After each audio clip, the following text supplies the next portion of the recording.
بسم اللہ الرحمن الرحیم والصلاة والسلام علی رسولہ الکریم وعلی آلہ واصحابہ اجمعین اما بعد۔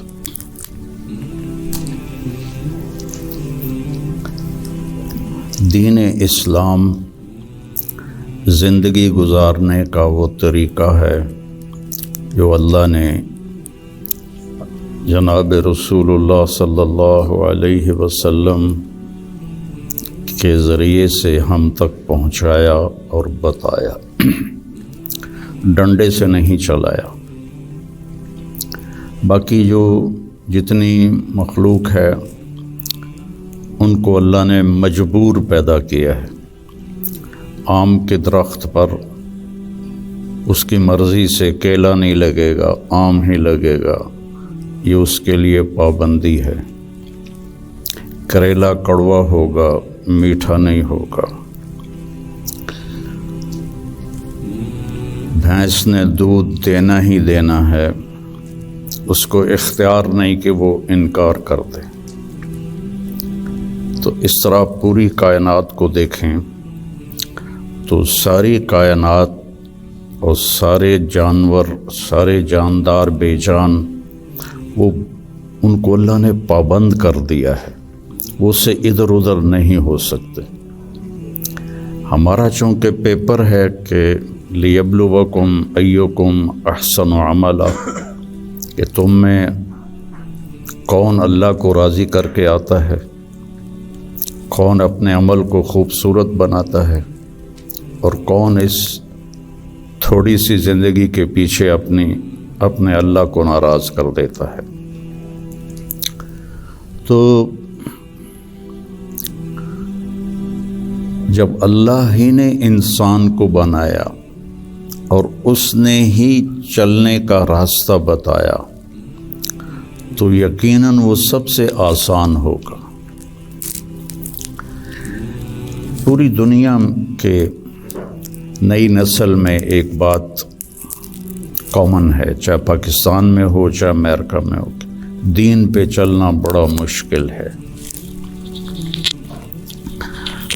تو ہم اللہ سے پوچھیں وہ کیا کہتا ہے جس نے ہمیں یہ فطرت اللہ التی فطر الناس علیہا لا تبدیل لخلق اللہ اور ان الدین عند اللہ الاسلام، کہ اب زندگی گزارنے کا ایک ہی طریقہ ہے جس پر تم کامیاب ہوگے، وہ اسلام ہے۔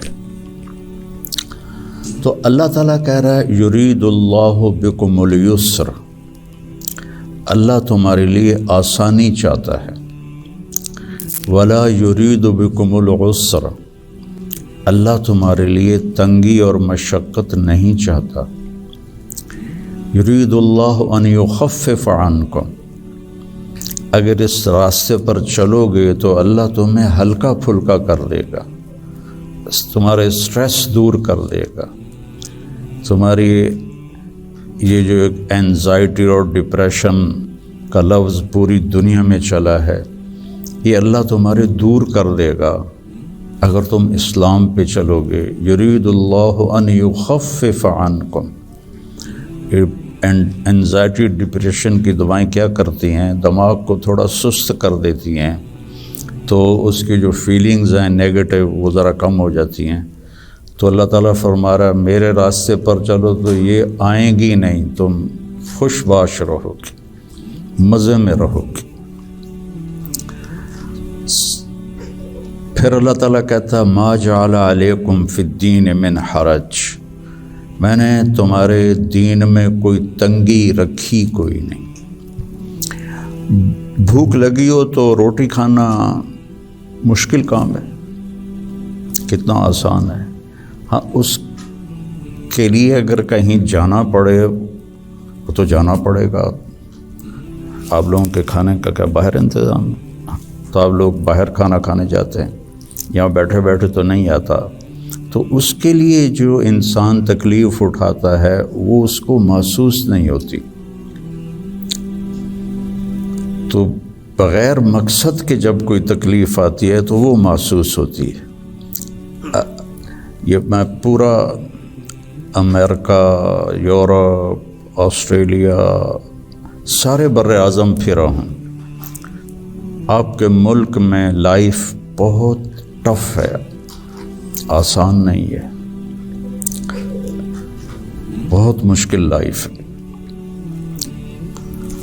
تو اللہ تعالیٰ کہہ رہا ہے تم میرے راستے پر آ جاؤ، ہم تمہاری زندگی کو آسان کر دیں گے، چونکہ اس میں تنگی ہے ہی کوئی نہیں۔ پھر ایک حدیث سناتا ہوں آپ کو، ان اللہ شرع الدین،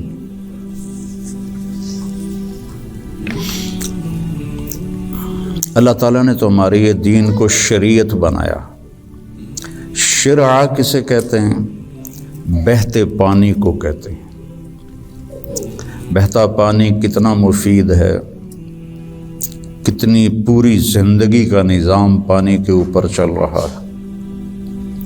تو اتنی خوبصورت تشبیہ دی بہتے پانی کے ساتھ کہ جیسے بہتا ہوا پانی، یہ جو سمندر کے کنارے ہوٹل بنے ہوئے ہیں ان کے کرائے زیادہ ہیں، جو اس کمرے کا وہاں ویو سمندر کا ہوتا ہے اس کا کرایہ زیادہ ہے۔ تو پانی پر اللہ تعالیٰ نے زندگی کو چلایا ہے۔ وَجَعَلْنَا مِنَ الْمَاءِ كُلَّ شَيْءٍ حَيٍّ، اور اللہ قرآن میں کہتا ہے کہ میں نے ہر جاندار کو پانی سے پیدا فرمایا۔ تو اللہ کے نبی نے قرآن میں کہا لِكُلٍّ جَعَلْنَا مِنْكُمْ شِرْعَةً وَمِنْهَاجًا ثُمَّ جَعَلْنَاكَ عَلَى شَرِيعَةٍ مِنَ الْأَمْرِ۔ تو اس کے پیچھے وہ خوبصورت معنی ہے کہ بہتا پانی، میٹھا پانی زندگی کی سب سے بڑی ضرورت، اس لیے سفر میں آدمی ہو اور پانی کی قلت ہو تو علماء کہتے ہیں نماز کے لیے تیمم کرے اور پینے کے لیے پانی کو محفوظ کرے۔ نماز جیسے عمل کے لیے اللہ نے صحابہ یہی کچھ کرتے تھے کہ پانی پینے کے لیے رکھتے تھے اور نماز تیمم سے پڑھتے تھے۔ تو ان اللہ شرع الدین، پہلی بشارت تو لفظ شرع میں ہے، وجعلہ سہلا، دوسری خوشخبری آسان بنایا، تیسری خوشخبری سمحن، بہت نرم بنایا، چوتھی خوشخبری واسعاً، بہت کھلا کشادہ بنایا، پانچویں خوشخبری ولم یجعلہ ضیقاً، اور اس میں کوئی تنگی نہیں رکھی۔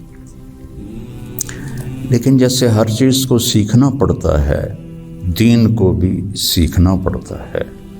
یہ بڑے بڑے ٹرالے جو چلا رہے ہوتے ہیں، یہ اتنے بڑے بڑے کروز، کئی دفعہ میں نے ان میں سفر کیا ہے، اتنے بڑے بڑے 5-5 ہزار آدمی اٹھا کے وہ جو ڈرائیور چل رہا ہے وہ دیکھنے میں کتنا مشکل ہے۔ پھر پانی میں بریک لگانا یہ کتنا عجیب مشکل کام ہے، لیکن چونکہ سیکھ لیا تو چلائے جا رہا ہے۔ گاڑی ایک ہاتھ سے چلا رہا ہے، دوسرے ہاتھ سے موبائل سن رہا ہے، حالانکہ پابندیاں الگ الگ کے حکومت کی، پھر بھی موبائل یہاں لگایا ہوا ہے۔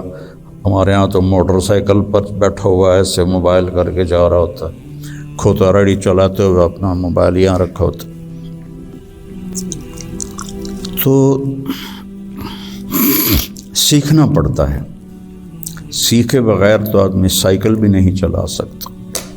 سیکھنے کے لیے ہر میدان میں اللہ تعالیٰ نے محنت رکھی ہے، بغیر محنت کے نہیں۔ اب چونکہ اس محنت پہ کیا ملے گا وہ نظر نہیں آتا تو مشکل نظر آتا ہے، اور امریکہ میں جاب کرنے میں کیا ملے گا وہ نظر آتا ہے، تو اس کے لیے ایسے روبوٹ کی طرح بھاگ رہے ہیں، روبوٹ کی طرح جاب۔ جو بڑے بڑے کاروباری ہیں وہ بھی مزدور کی طرح کام کرتے ہیں، وہ بھی ایسے فری نہیں ہے کہ بھئی اب میرا بڑا کاروبار ہے میں آرام سے گھر بیٹھوں آدمی رکھ لوں، نہیں۔ تو وہ مشقت اس لیے آسان ہوتی ہے کہ اس کی آؤٹ پٹ نظر آ رہی ہوتی،